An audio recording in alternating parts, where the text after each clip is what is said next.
Prince of Darkness, the one-man crime wave, the person at the centre of the News of the World hacking scandal has broken his long silence. At a theatre in Leeds, Greg Miskiw, a former news editor at the News of the World, imprisoned for phone hacking, now looks back on it all. Of course I'm distressed by it. It haunted me for a long time, and it still occasionally haunts me. He had a legendary reputation as a hard-bitten veteran newsman who could break big stories.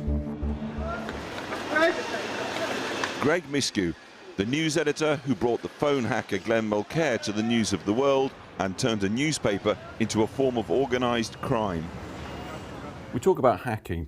This is a violent, emotional invasion. You're destroying their lives because their nearest and dearest, as they perceive it, are betraying them because someone's giving them stuff to the papers that could only have come from them as they see it. Mm-hmm.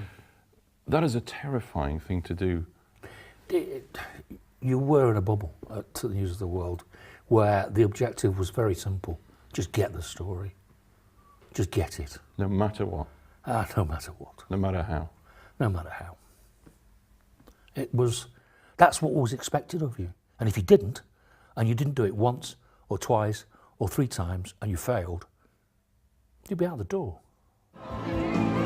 David Beckham has always believed he was one of the most high-profile hacking victims, but until tonight, nobody has admitted it. How to manoeuvre. Greg Miskiw told us they hacked David Beckham's phones routinely, all of the time, over and over again for years. The David Beckham story, we had to track all these phones. Even though on some stories, like his alleged affair with Rebecca Luce, which he's always denied, the exercise proved fruitless. I'm not sure, from recollection, I don't think we got anything of any significance from doing Beckham's phones. You've got to understand something else as well about hacking, is that you would never ever run a story based on a piece of information from a voicemail. Nowadays, Graham Johnson's office is an antique dealer's emporium in South London. Convicted hacker, former tabloid journalist and now reporter with Byline.com, he persuaded Miskiw to face his past.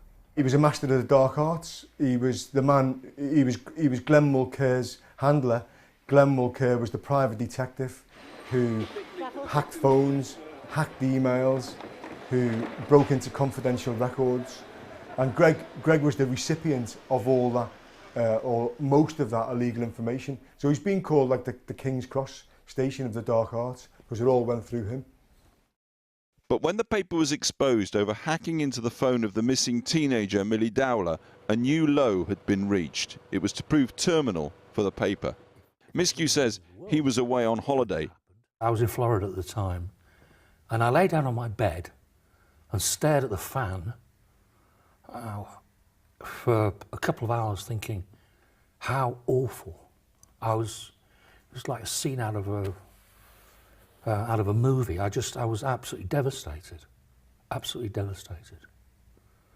But what would you say to him if I was Mr. Dowler? What would you say to him? Well, what could I say other than I'm terribly sorry it happened. It was more than a misjudgment. It was an appalling thing to do. All I'm saying. Did you authorise that? At the height of the scandal, Miskiw was saying little. I've said what I'm going to say, and that's it. Do you expect to be arrested when you return to the UK? I don't know. But now, after conviction and imprisonment, he's trying to rebuild his life. You've been, by your own admission, a one-man crime wave. You've been in good measure responsible for bringing down an entire newspaper. You've inflicted goodness knows what damage on goodness knows how many lives. What does Greg Miskiw say now to the world about all of that? Right. I did not bring down the News of the World. The News of the World brought itself down, or News International brought itself down by reacting the way they did. And if they had decided from day one to grasp the nettle and say, right, there is a handful of journalists who are doing this, we are going to get rid of them, the News of the World would still be running now. But there is much more to all this than the revelations and recollections of one man who turned journalism into a crime. Because it is not one man, nor is it even one paper by any means. The Mirror Group have admitted to widespread hacking in civil cases, and at the end of the month, at the end of October, the journalists who have been arrested may or may not be charged with phone hacking. And for the Prince of Darkness too, this saga has a long way to run. If I'm a Prince of Darkness, I'm one of several princes. Maybe I'm more of a duke. Is this unfinished business? Are there many other newspapers out there who've got Yes. away scot-free, as you see it? Yes. We can't name names, but you are absolutely convinced of that? Absolutely 100%. People learn that. Prince or Duke of Darkness, he has come into the spotlight.